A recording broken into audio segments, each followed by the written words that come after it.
Okay, I'm here with Patrick Glantz. Patrick Glantz is the center for the Nets. The Nets defeated the Bombers 58-53. In the first half, you all outscored the Bombers 33-28. You all had a pretty well balanced game. You had 7 players to score, with Jackson leading you with 11 points, and you scored 6 points down low. What happened in the first game? Give me your assessment of what was taking place in the first half. First half, I'd say we started out with energy and intensity. That's one thing we always preach. We had our hands up on defense. We decreased space between us and the offensive, the guards or whoever has the ball, and we played tight defense. And on offense, we matched that same intensity by going strong and just playing with an eagerness to want to win. We finally, I believe that this team is actually starting to gel, and we're tired of making excuses and blaming this person, that person. We actually came together as a team, and we're playing team ball, and that's what you saw in the first half.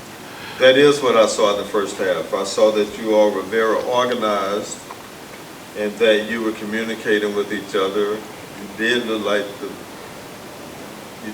a team out there on the floor. Right. My concern was your substitutions. Did you all have a plan for your substitutions, or were players just substituting themselves? Well, we do it one or two ways.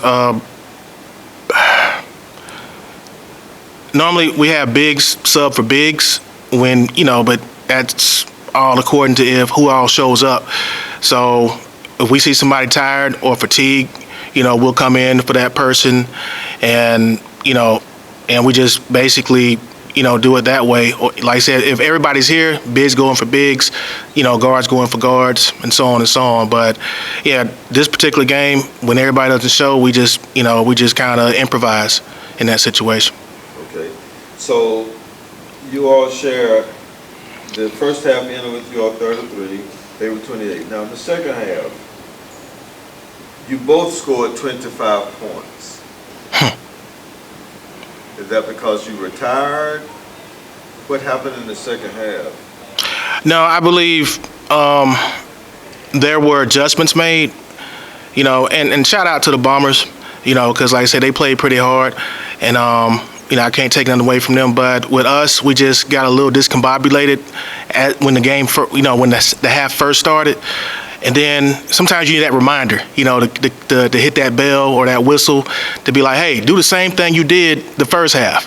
Because a lot of games we've had this season, we started out good the first half, and then the second half we allowed teams to come back. So we just basically got back into it, got back down there and grinded as a team, and got that desire, that fire to want to win, and we was able to pull it out. I have to tell you, you really look good out there. And there's not a lot to say about how much you all have improved. Number one, I've always said I thank you all for your commitment to the league to continue to come back as a full team. But how do you see this team going into the playoffs, realizing that whether you're in the Eastern Division or the Western Division, they're 2 strong divisions? Correct. So how do you see yourselves going into the first round of the playoffs? I see us as contenders and hearts of champions. And like I said, it's one thing to have the heart of a champion, but you have to apply the will on the court. So, and we're going to do that. We're up for the challenge. And like I said, a lot of, this season has been kind of, this has been kind of like a real weird, season for us, because like I said, we watch the interviews and a lot of people count the Nets out, but the good thing about us, we never count ourselves out, and we knew what we were capable of. We knew once it came together, we're about just as deadly as the coronavirus. You know what I'm saying? So like when we go into into the playoffs, we're going in with the same mentality to kill. Like I said, you know, we want to win, and I think we're showing that. And like I said, as long as we continue to stay together, gel together, take accountability, you know, as a team, and it's because no one individual can't win the game. You know, as long as we understand that, then I believe we're going to go pretty far in the playoffs. I believe these teams have something to worry about. Well, I understand that you all have increased your intensity and that you're really focused on your game. But I would like to go back and correct you on that coronavirus. Mm-hmm. That's a pretty serious. Right. You know, right. I didn't mean it that way, but yeah, I'm sorry. But my apologies on that. I didn't mean to offend anybody or nothing like that. I'm sorry. Mm-hmm. Yeah, it's just that is a very serious situation. Right, I understand. It's actually taking lives. Right. You know, so we don't even see that as a comparison at all. Correct. Yeah. I'm sorry. But I understand where you're going with that, mm-hmm. and I think that you all are looking real good. Is there anything that you would like to share concerning the Nets that I haven't covered during this interview? I would just say, don't count us out as a team. We're here. We're in it to win it. And each game we show up, we come into play. You know, and hopefully, if we do that and stay consistent with what we do, you know, defense, offense, you know, and just stay consistent. Like I said, once again, keep that consistency and that intensity. I believe we could probably win the whole thing. I do believe that.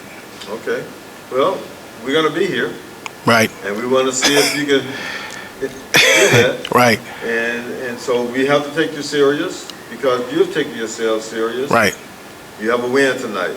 Amen. So the only way you get in this room is to win. Amen. So again, congratulations on your win against the Bombers. Thank you, sir. And you all defeated the Bombers 58-53. I look forward to your next game. All right. Okay. We'll be here.